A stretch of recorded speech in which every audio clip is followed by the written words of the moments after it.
જણાય છે, temperature high રહે છે, તે રીતે અને વાલીઓ દ્વારા આ બાબતે વારંવાર આ બાબતે રજૂઆત પણ અત્રેની કચેરી આવે છે અને શિક્ષણ વિભાગ દ્વારા પણ આ બાબતે પરિપત્ર કરવામાં આવેલો છે. માનનીય નિયામક શ્રી પ્રાથમિક શાળાઓની કચેરી દ્વારા પણ વિવેક બુદ્ધિ ઉપર કહેવામાં આવેલું છે કે તમામ શાળાઓએ પોતપોતાની રીતે નિર્ણય લેવો.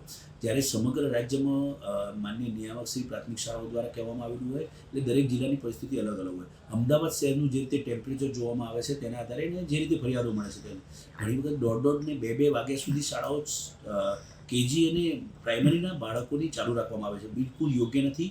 અમે આ બાબતે સ્પષ્ટ 12 વાગ્યા પછી કોઈ પણ શાળા ન ચલાવવી, 12 વાગ્યા સુધીનું ટેમ્પરેચર એ સહન કરી શકાય ત્યાં સુધીનું માની શકાય. તો હવે કંઈ એવો દિવસો વધારે બાકી નથી વેકેશન પડવામાં, તો એ પ્રમાણે શાળાએ એડજસ્ટ કરવું જોઈએ અને આવતીકાલથી તમામ શાળાઓમાં આ પ્રકારે અમે ચકાસણી પણ કરીશું અને 12 વાગ્યા પછી કોઈ પણ શાળા જો ચાલતી હશે તો એની સામે અમે કડક શબ્દોમાં એને ઠપકો પણ આપીશું.